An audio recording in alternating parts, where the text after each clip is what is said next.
स्वादिविरान्तान् जलेन स्पृहामते स्वाहा। ओम ह्रीं शिव स्वादिविरान्तान् जलेन स्पृहामते स्वाहा। ओम ह्रीं शिव स्वादिविरान्तान् जलेन स्पृहामते स्वाहा। ओम ह्रीं शिव स्वादिविरान्तान् जलेन स्पृहामते स्वाहा। ओम ह्रीं शिव स्वादिविरान्तान् जलेन स्पृहामते स्वाहा। ओम ह्रीं शिव स्वादिविरान्तान् जलेन स्पृहामते स्वाहा। ओम ह्रीं शिव स्वादिविरान्तान् जलेन स्पृहामते स्वाहा। सकल भुवन्नाथं तं जिनेन्द्रं सुरेन्द्रं तं सं तं तं पं पं झं झं झिं झिं श्रीं श्रीं ह्रां ह्रां ध्रीं ध्रीं द्रवे द्रवे नमो हरहते भगवते श्रीमते। ओम ह्रीं क्रों मं पापं खंडय खंडय जहि जहि दह दह पच पच पचय पचय। ओम नमो हरहं झं झिं श्रीं हं स जवः पह छां छीं छूं छे छौ छं छ श्रीं रां ह्रीं ह्रूं ह्रीं रों र द्रां द्रीं द्रावे द्रावे नमो वरते भगवते श्रीमते।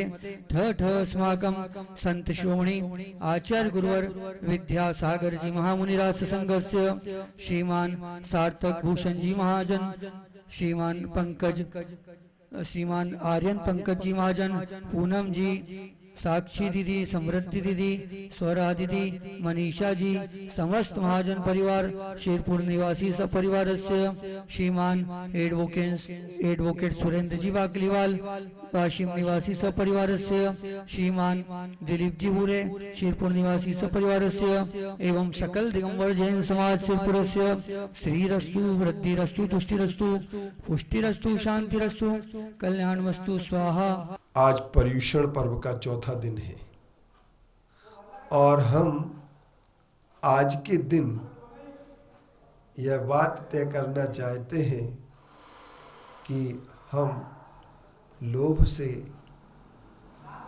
बनने वाली अपवित्रता को दूर कैसे करें। जो निर्लोभी होता है वह पवित्र होता है। लोभ पाप का बाप बखाना, ये हमारी पूजन में हम लोग पढ़ते हैं और सभी शास्त्रों में ये लिखा है।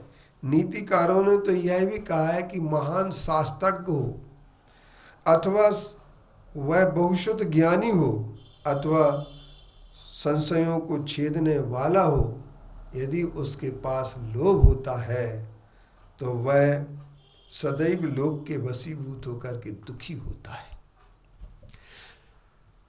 क्षमा ने क्रोध को मार दिया, मृदुता ने, मार्दव ने अहंकार मौन को मार दिया और सरलता ने कपट छल को नष्ट कर दिया। अब रहा सवाल लोभ हमारे, तो लोभ को शौच धर्म ही नष्ट कर सकता है। इसलिए शौच धर्म यह कहता है कि अगर आपके मन, वाणी और कर्म में सब में पवित्रता आ सकती है तो उस पवित्रता आने का सबसे बड़ा साधन अगर कोई है तो वह शौच धर्म। लेकिन उसका जो विपरीत पक्ष है वह हमारे विकारों का परिणाम, हमारे लोभ का परिणाम है। और हम ये कह सकते हैं कि दोषों में सबसे बड़ा अगर कोई दोष है तो लोभ है, अर्थात जहां चाहिए वहां खर्च ना करना है। इसलिए दान देने की प्रवृत्ति लोभी के नहीं होती है। लोभी व्यक्ति दान का नाटक कर लेता है, दान देने का सब कुछ कर लेता है, लेकिन उस दान देने से भी कुछ और अधिक कमाने के लोभ में वह दान देता है। क्योंकि किसी ने कहा है कि तुम 1 पैसा दोगे वो 10 लाख देगा, तो 1 पैसा दे करके 10 लाख की चाहत में ही 1 पैसा दे रहा है। वो 1 पैसे में भी कटौती कर देता, खोटा पैसा भी देने की कोशिश कर देता है, क्योंकि उसके मन में सिर्फ एक ही बात रहती कि हमें कैसे अधिक लाभ हो।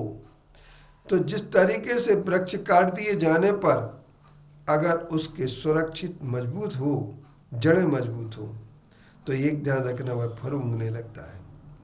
उसी प्रकार से यदि लोभ की तुमने जड़ों को नहीं उखाड़ा तो याद रखना दुख के बार बार वृक्ष आपके सामने उगेंगे। क्योंकि दुख का वृक्ष की जड़ है अगर कोई, तो दुख वृक्ष की जड़ है लोभ। और लोभ को अगर आपने समाप्त कर दिया, उखाड़ दिया, तो दुख का वृक्ष अपने आप नष्ट हो जाएगा।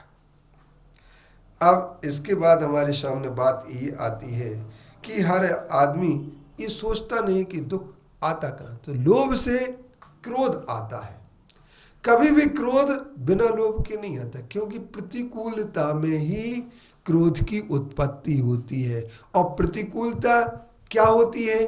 प्रतिकूलता हमें जहाँ लगती है हमारे मन का काम नहीं होता है, और मन के काम होने का लोभ होता है। हर काम मेरे मन के अनुसार होना चाहिए, इंद्रिय के विषय भी हमारे अनुसार मिलना चाहिए, हर चीज़ हमारे अनुसार मिलना चाहिए। जब हमारे अनुसार नहीं मिलने लगती तो क्रोध आ जाता है। तो लोभ से क्रोध होता है, क्रोध से हमारे लिए क्या होता है? मति भ्रष्ट हो जाती, विवेक नष्ट हो जाता, विवेक नष्ट हो जाने से मति भ्रष्ट हो जाती, मति भ्रष्ट हो जाने से हमारे लिए नरक की प्राप्ति होती है।